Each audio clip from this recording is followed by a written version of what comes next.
ರಾಜ್ಯ ಕಾಂಗ್ರೆಸ್ ಅಲ್ಲಿ ಮತ್ತೊಂದು ಬೆಳವಣಿಗೆ ಅಂತಂದ್ರೆ ಡಿನ್ನರ್ ಪಾರ್ಟಿ ಸದ್ದು. ಡಿಸಿಎಂ ಬೆನ್ನಲ್ಲೇ ಈಗ ಸಿಎಂ ಮನೆಯಲ್ಲಿ ಔತಣಕೂಟವನ್ನ ಆಯೋಜನೆ ಮಾಡಲಾಗಿದೆ. ಇದೇ 16ನೇ ತಾರೀಕು ಸೋಮವಾರ ಡಿನ್ನರ್ ಪಾರ್ಟಿಯನ್ನ ಆಯೋಜನೆ ಮಾಡಲಾಗಿದೆ. ಸಿಎಂ ಸರ್ಕಾರಿ ನಿವಾಸ ಕಾವೇರಿಯಲ್ಲಿ ಔತಣಕೂಟವನ್ನ ಏರ್ಪಡಿಸಲಾಗಿದೆ. ಇದರಲ್ಲಿ ಎಲ್ಲಾ ಸಚಿವರಿಗೆ ಆಹ್ವಾನ ಹೋಗುತ್ತೆ ಅಂತೇಳಿ ಮಾಹಿತಿ ಇದೆ. ಸಹಜವಾಗಿ ಸಿದ್ದರಾಮಯ್ಯ ಅವರ ನಡೆ ಕುತೂಹಲಕ್ಕೆ ಕಾರಣವಾಗಿದೆ. ಈಗ ಕರೆದಿರೋದು 16 ಸಚಿವರಿಗೆ ಮಾತ್ರ. ಇನ್ನೂ ಬೇರೆ ಯಾರನ್ನ ಕರೀತಾರೋ ಗೊತ್ತಿಲ್ಲ ಅಂತೇಳಿ ಸಚಿವ ರಾಮಲಿಂಗಾರೆಡ್ಡಿ ಅವರು ಈ ಬಗ್ಗೆ ಹೇಳಿಕೆಯನ್ನ ಕೊಟ್ಟಿದ್ದಾರೆ. ಮೊನ್ನೆ ಡಿಸಿಎಂ ಡಿಕೆ ಶಿವಕುಮಾರ್ ಅವರು ಡಿನ್ನರ್ ಪಾರ್ಟಿ ಅರೇಂಜ್ ಮಾಡಿದಂತ ಸಂದರ್ಭದಲ್ಲಿ ಅದು ಒಂಥರ ಕುತೂಹಲ ಮೂಡಿಸಿತ್ತು. ಬಟ್ ಕೆಪಿಸಿಸಿ ಅಧ್ಯಕ್ಷರಾಗಿ ಅವರು 6 ವರ್ಷ ಪೂರ್ಣಗೊಳಿಸಿದಂತ ಹಿನ್ನೆಲೆಯಲ್ಲಿ ಎಲ್ಲರನ್ನೂ ಕರೆದಿದ್ರು. ಸಿದ್ದರಾಮಯ್ಯ ಅವರು ಕೂಡ ಹೋಗಿದ್ರು. ಡಿಕೆ ಶಿವಕುಮಾರ್ ಅವರ ಪಕ್ಷ ಸಂಘಟನೆ ಬಗ್ಗೆ, ನಿಷ್ಠೆ ಬಗ್ಗೆ ಎಲ್ಲ ಹಾಡಿ ಹೊಗಳಿದ್ರು.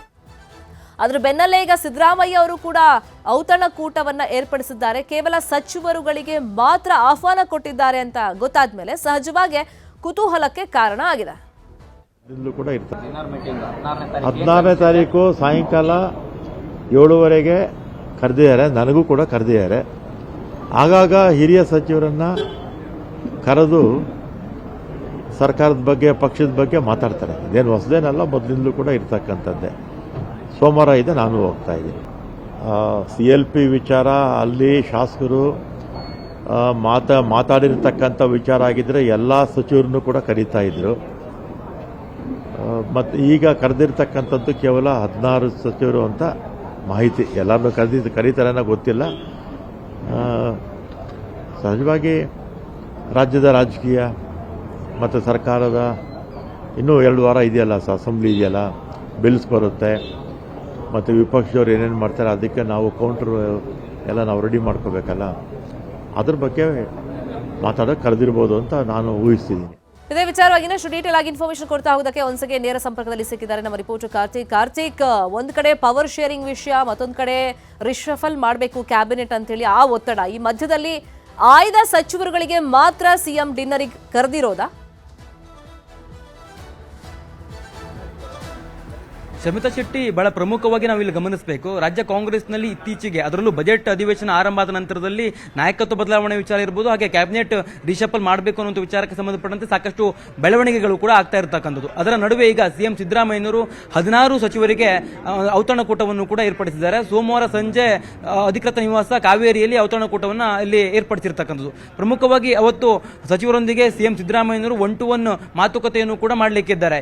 ಈಗಾಗಲೇ ಈ ವಿಚಾರಕ್ಕೆ ಸಂಬಂಧಪಟ್ಟಂತೆ ಪ್ರತಿಕ್ರಿಯೆಯನ್ನು ಕೂಡ ರಾಮಲಿಂಗಾರೆಡ್ಡಿ ಅವರು ಕೊಟ್ಟಿರ್ತಕ್ಕಂಥದ್ದು. ನನಗೂ ಕೂಡ ವೈಯಕ್ತಿಕವಾಗಿ ಸಿಎಂ ಆಹ್ವಾನವನ್ನು ಕೂಡ ಕೊಟ್ಟಿದ್ದಾರೆ ಅನ್ನುವಂಥದ್ದನ್ನು ಅವರು ಖಾತ್ರಿಯನ್ನು ಕೂಡ ಪಡಿಸಿದ್ದಾರೆ. ಇಲ್ಲಿ ಪ್ರಮುಖವಾಗಿ ಗಮನಿಸಬೇಕು, ಬೇರೆ ಬೇರೆ ರಾಜ್ಯಗಳ ಚುನಾವಣೆಯೂ ಕೂಡ ಬರ್ತದೆ. ಅದರ ನಡುವೆ ಸ್ಥಳೀಯ ಮಟ್ಟದ ಚುನಾವಣೆಗಳು ಕೂಡ ಎದುರಾಗ್ತಾ ಇರತಕ್ಕಂಥ ಕಾರಣಕ್ಕಾಗಿ ಪಕ್ಷ ಸಂಘಟನೆಗೆ ಕೂಡ ಈ ಒಂದು ಔತಣಕೂಟದ ಸಂದರ್ಭದಲ್ಲಿ ಪಕ್ಷ ಸಂಘಟನೆ ವಿಚಾರವಾಗಿಯೂ ಕೂಡ ಮಾತನಾಡುವಂಥ ಸಾಧ್ಯತೆಗಳು ಇರ್ತಕ್ಕಂಥದ್ದು. ಅದರ ಜೊತೆಗೆ CLP ಸಭೆಯಲ್ಲಿಯೂ ಕೂಡ ಕೆಲವೊಂದಿಷ್ಟು ಶಾಸಕರು ಒಂದಿಷ್ಟು ಅಸಮಾಧಾನವನ್ನು ಹೊರಹಾಕಿದ್ರು. ಕೆಲ ಶಾಸಕರು ಅಸಮಾಧಾನ ಏನಿತ್ತು ಅಂತಂದ್ರೆ, ಸಚಿವರು ನಮ್ಮ ಕೈಗೆ ಸಿಗೋದೇ ಇಲ್ಲ, ಸಚಿವರು ನಮ್ಮ ಒಂದು ಕೆಲಸಗಳನ್ನು ಕೂಡ ಮಾಡಿಕೊಡೋದಿಲ್ಲ ಅನ್ನುವಂಥ ರೀತಿಯಲ್ಲಿ ಅಸಮಾಧಾನವನ್ನು ಕೂಡ ಹೊರಹಾಕಿದ್ರು. ಆ ವಿಚಾರವಾಗಿಯೂ ಕೂಡ ಸಿಎಂ ಸಿದ್ದರಾಮಯ್ಯನವರು ಸಚಿವರೊಂದಿಗೆ ಮಾತುಕತೆಯನ್ನು ಮಾಡುವಂಥ ಸಾಧ್ಯತೆಗಳು ಕೂಡ ಇರ್ತಕ್ಕಂಥದ್ದು. ಜೊತೆಗೆ ಅದರಲ್ಲೂ ಪ್ರಮುಖವಾಗಿ ಪಂಚರಾಜ್ಯ ಚುನಾವಣೆಯ ಸಂದರ್ಭದಲ್ಲಿ ಯಾರ್ಯಾರಿಗೆ ಅಲ್ಲಿ ಪಕ್ಷ ಸಂಘಟನೆಗೆ ಸಂಬಂಧಪಟ್ಟಂತೆ ಅಥವಾ ಆ ಒಂದು ಚುನಾವಣೆಗೆ ಒಂದು ಜವಾಬ್ದಾರಿಯನ್ನು ವಹಿಸಿಕೊಳ್ಬೇಕು ಅನ್ನುವಂಥ ನಿಟ್ಟಿನಲ್ಲಿಯೂ ಕೂಡ ಚರ್ಚೆಯನ್ನು ಮಾಡುವಂಥ ಸಾಧ್ಯತೆಗಳು ಕೂಡ ಇರ್ತಕ್ಕಂಥದ್ದು. 16 ಸಚಿವರಿಗೆ ಮಾತ್ರ ಆಹ್ವಾನವನ್ನು ಕೊಡಲಾಗಿದೆ. ಆ ಒಂದು 16 ಸಚಿವರು ಅವತ್ತಿನ ದಿನ ಸಿಎಂ ಸಿದ್ದರಾಮಯ್ಯನವರ ನಿವಾಸದಲ್ಲಿ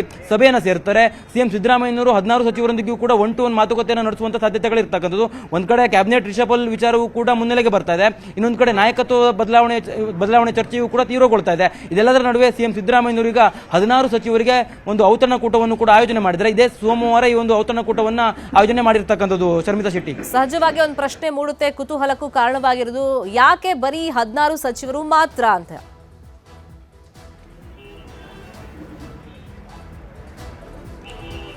ನಿಶ್ಚಿತವಾಗಿ ಶರ್ಮಿತಾ ಶೆಟ್ಟಿ, ಈ ರೀತಿಯ ಸಂದರ್ಭದಲ್ಲಿ ಈ ಪ್ರಶ್ನೆಗಳು ಉದ್ಭವವಾಗುವಂಥದ್ದು ಸಹಜ. ಯಾವ ಕಾರಣಕ್ಕಾಗಿ ಅಂತಂದ್ರೆ 16 ಸಚಿವರನ್ನ ಮಾತ್ರ ಇವರು ಯಾಕೆ ಆಹ್ವಾನ ಕೊಟ್ಟಿದ್ದಾರೆ ಅನ್ನುವಂಥದ್ದು. ಅದರಲ್ಲಿ ಪ್ರಮುಖವಾಗಿ ಗಮನಿಸಬೇಕು, ಹಿರಿಯ ಸಚಿವರು ಅಂತ ಅನ್ಸ್ಕೊಂಡಿರ್ತಕ್ಕಂಥವರಿಗೆ ಸಿಎಂ ಸಿದ್ದರಾಮಯ್ಯನವರು ಆಹ್ವಾನವನ್ನು ಕೊಟ್ಟಿರುವಂಥದ್ದು. ಅಲ್ಲಿ ಪ್ರಮುಖವಾಗಿ ಪಕ್ಷದ ಸಂಘಟನಾತ್ಮಕ ವಿಚಾರ ಇರಬಹುದು, ಹಾಗೆ ಪಂಚರಾಜ್ಯಗಳ ಚುನಾವಣೆಯೂ ಕೂಡ ಎದುರಾಗ್ತಾ ಇರತಕ್ಕಂಥ ಕಾರಣಕ್ಕಾಗಿ ಅಲ್ಲಿ ಯಾರ್ಯಾರಿಗೆ ಜವಾಬ್ದಾರಿಯನ್ನು ಕೊಡಬೇಕು, ಪಕ್ಷದ ಹೈಕಮಾಂಡ್ನ ನಿರ್ಧಾರ ಏನಿದೆ, ಹೈಕಮಾಂಡ್ ಕೊಟ್ಟಿರ್ತಕ್ಕಂಥ ಸೂಚನೆಗಳೇನು, ಅದೆಲ್ಲವನ್ನು ಕೂಡ ಹಿರಿಯ ಸಚಿವರೊಂದಿಗೆ ಸಿಎಂ ಸಿಎಂ ಸಿದ್ದರಾಮಯ್ಯನವರು ಚರ್ಚೆ ಮಾಡುವಂಥ ಸಾಧ್ಯತೆಗಳು ಕೂಡ ಇರ್ತಕ್ಕಂಥದ್ದು.